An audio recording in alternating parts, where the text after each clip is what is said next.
E o tarifaço ganhou um novo capítulo e dessa vez com origem na China, que decidiu impor cotas e um imposto pesado sobre a carne do Brasil. Nós vamos acionar o nosso correspondente na Europa, Luca Bassani, chegando ainda em Portugal, imagino, né, Luca? Esse cenário aí já se tornou conhecido aqui da nossa audiência. Conta pra gente, Luca Bassani, a partir de amanhã, que as vendas da carne brasileira para os chineses passam a ter essa nova tarifa? Explica, Luca Bassani, bem-vindo.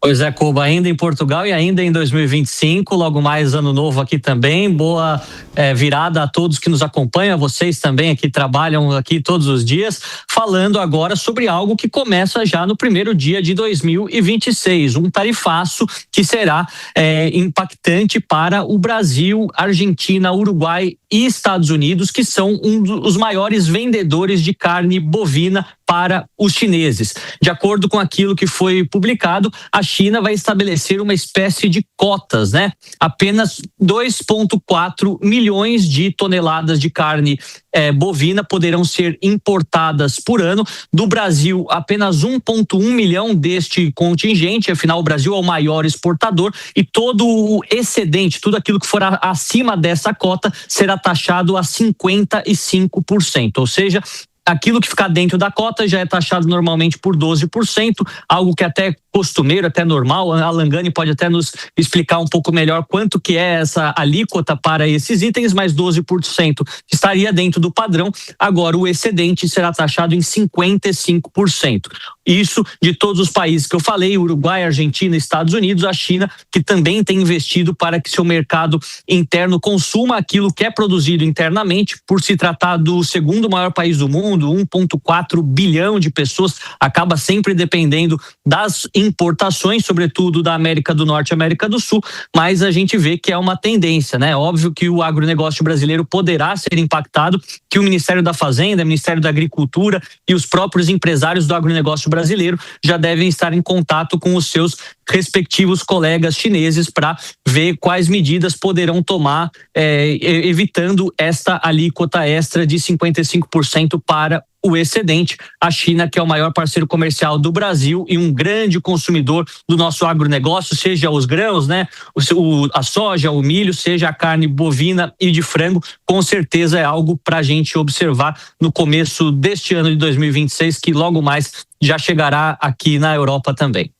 Muito bem, Luca Bassani. Antes da gente repercutir aqui com o nosso time essa informação que você nos traz, que horas são aí em Portugal, hein? Aqui em Portugal estamos 3 horas apenas à frente de Brasília, ou seja, são 19h38, mais algumas horinhas para chegar no ano novo, mas com certeza chegaremos antes e esperamos que seja um ano também muito tranquilo, com a resolução dos assuntos geopolíticos que trazemos aqui todos os dias e também com um maior crescimento econômico a todo mundo que sempre quer, né? Observando a dificuldade que passamos não só na Europa, observando a inflação, mas também no Brasil. Desejo a vocês aí um abençoado 2026. Amém, para todos nós. E para a gente fechar agora, o Luca Bassani, conta pra gente o que vai estar na mesa aí, no cardápio da sua ceia de Ano Novo. Esse ano eu acabei fazendo algo totalmente diferente. Eu gosto de cozinhar bastante. Vai ter o famoso bife Wellington. Tentei me aventurar na cozinha. Muito gostoso, enrolado em prosciutto, enrolado em cogumelos. Depois eu posto uma foto do meu Instagram, mando aí para o pessoal da redação. Siga lá o Luca Bassani nas redes sociais, no YouTube também, que ele tem um canal especial lá de viagens, né? Conhece o mundo inteiro, não sei quantos países. E olha, Luca, bife Wellington é para poucos, viu? Conseguir fazer o bife Wellington não é fácil, não. A gente vai acompanhar nas suas redes sociais. Um feliz ano novo, boas festas para você daqui a pouquinho aí em Portugal. Até mais. E aqui, antes da gente girar com os nossos comentaristas, já teve reação do governo brasileiro a respeito da notícia que traz o Luca Bassani, essa taxação, a cota que foi imposta pela China. O ministro da Agricultura, o Carlos Fávaro, minimizou a decisão chinesa, disse que o cenário não é preocupante e o Brasil tem condições de negociar com Pequim para reduzir os impactos da medida na economia brasileira. O ministro ressaltou que o Brasil vem abrindo novos mercados para a carne bovina e está preparado para possíveis intempéries.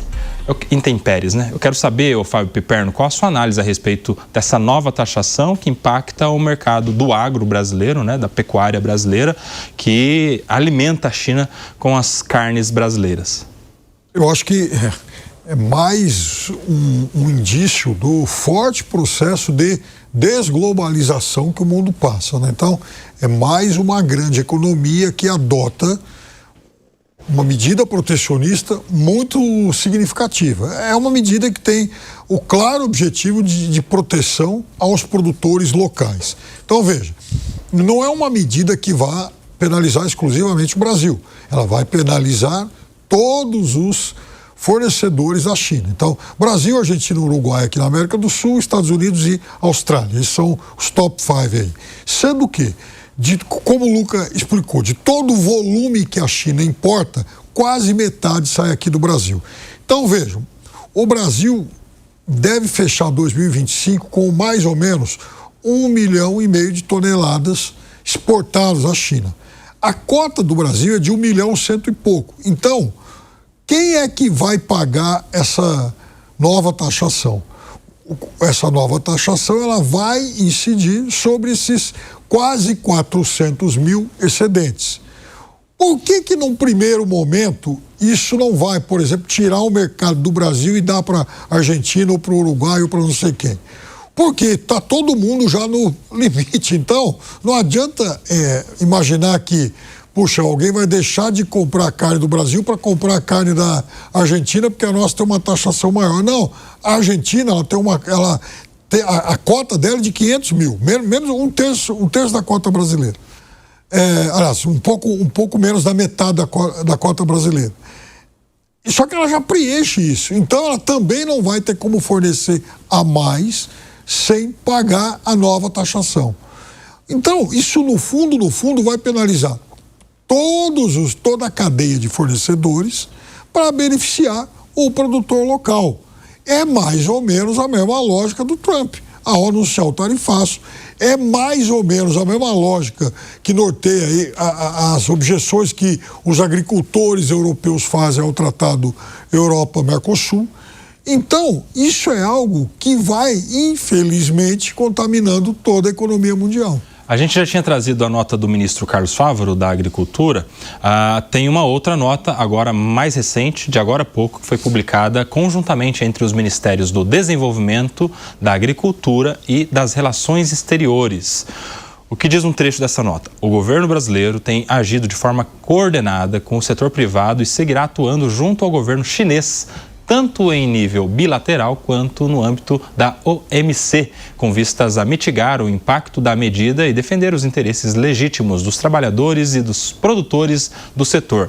A China respondeu por 52% das vendas externas do setor em 2024. O Brasil, por sua vez, é a principal origem das importações do produto no mercado chinês. Ao longo dos últimos anos, o setor pecuário brasileiro tem contribuído de maneira consistente e confiável para a segurança alimentar da China, com produtos sustentáveis e competitivos, submetidos a rigorosos controles sanitários. Foi o que disse agora não só o Ministério da Agricultura, mas o Ministério da Agricultura, com o Ministério das Relações Exteriores e com o Ministro do Desenvolvimento, Indústria e Comércio do vice-presidente Geraldo Alckmin. Quero a sua análise, Gani, a respeito do que está dizendo o governo, principalmente na primeira nota, que minimiza o impacto disso na economia brasileira. É verdade que não vai sofrer tanto assim a economia brasileira e o setor? Ou isso tem o poder, sim, de atrapalhar aqui o agro brasileiro, produtores, trabalhadores e o mercado da pecuária? Olha, não, atrapalha sim, Koba. Lógico que o governo está fazendo a parte dele, né? Tentando acalmar a população, acalmar os empresários, mas certamente atrapalha. A gente está falando do nosso principal parceiro comercial e a carne brasileira é a mais vendida para a China, então tem um potencial de nos prejudicar e principalmente o agronegócio. Agora, é muito triste a gente ver este retrocesso no processo de globalização, como bem colocou o Piperno, né? Nessa desaceleração da globalização ou desglobalização, como queiram, porque o que a gente percebe é que a globalização nada mais é do que o avanço do capitalismo em nível mundial. E quando a gente fala do avanço do capitalismo em nível mundial, isso significa baratear produtos de mais qualidade para os mais pobres e mais baratos, aumento da renda, a despeito que alguns setores de alguns países vão sofrer, mas no agregado traz um aumento da renda entre os países, né? Isso tem embasamento teórico, quando a gente fala das leis das vantagens comparativas, e tem embasamento empírico, estudo acadêmico, etc.